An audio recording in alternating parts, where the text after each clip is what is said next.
Hallelujah. Hallelujah. Sumainyo ang aking pangungumusta. Hallelujah. Hallelujah. Marahil ang bawat isa sa inyo Hallelujah. ay nag-alala sa panibagong trahedya. Subalit aking mga anak, lagi tayong magtulungan sa pananalangin upang maitaboy ang trahedya ito. Lagi kayong magwika ng makalamit na wika upang mapaalis ninyo ang mga salot ng trahedya niya sa inyong bayan, sa inyong bansa. Dahil ito ang magiging sanhi ng kahirapan ng inyong mga kapwa, sanhi ng kapighatian, sanhi ng kawalan sa kanilang mga buhay. Kaya't ipanalangin nyo rin sila na magkaroon sila ng matibay na pagtitiwala, pananalig at pananampalataya sa Diyos. Nanaway, lagi nilang tatawagin naman ang Diyos na makapangyarihan sa lahat, upang sila man ay laging sakuluman, samahan, iligtas, at ilayo sa mga kapahamakan.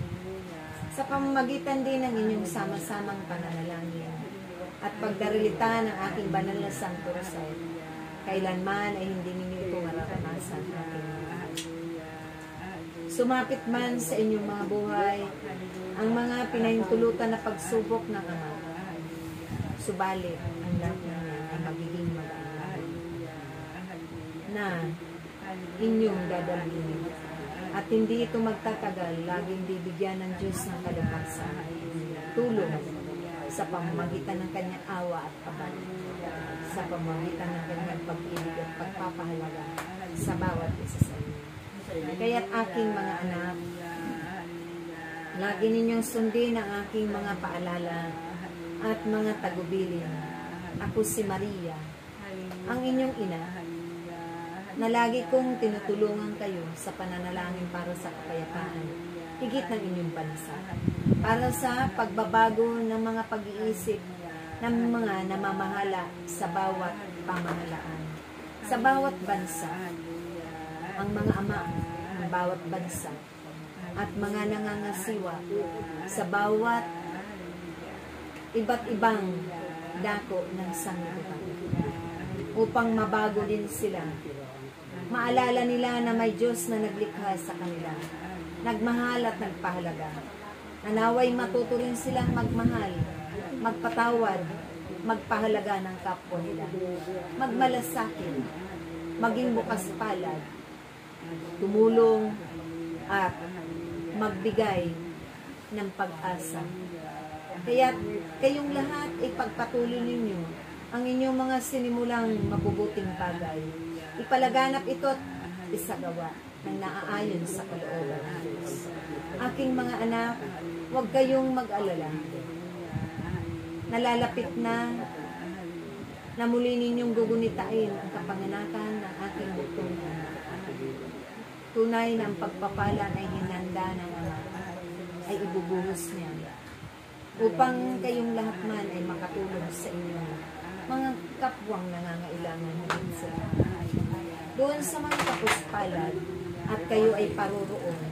Hindi lamang ninyo babahaginan ng pananalapi o mga material na bagay, kundi silang lahat ay pagpapahayagan nyo rin ang salita ng Diyos. Makakasama nyo rin sila sa pagtitipong iyon dahil yan ay itinakda na ng Diyos. Hahayo kayo sa iba't ibang sulok ng sanglibutan.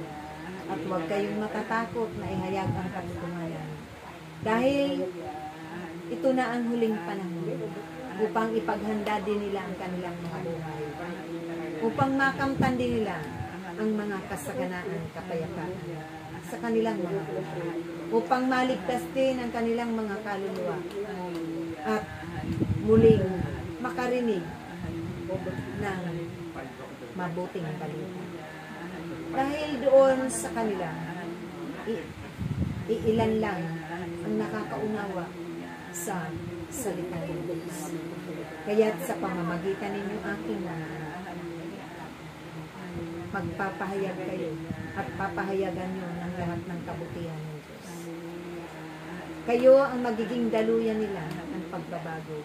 Kayo ang magiging daluyan nila na makikilala nila ang Diyos at tatanggapin din nila ang Panginoon sa kanilang mga buhay, upang higit na makalaya rin sila sa kanilang kinasasagpuan.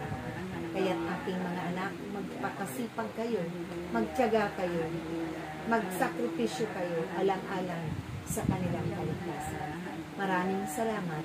Iniibig ko kayo, minamahal ko kayo. Laging manatili nawa ang inyong pagkakaisa, ang inyong pagmamahalan, ang inyong pagmamalasakitan, ang inyong pagtutulungan, ang inyong pagpapatulungan. At higit sa lahat, kayong lahat ay sama-sama manalangin ng taos-puso, dahil iyan ang isa rin na tungkulin ninyo para sa mga, para sa mga.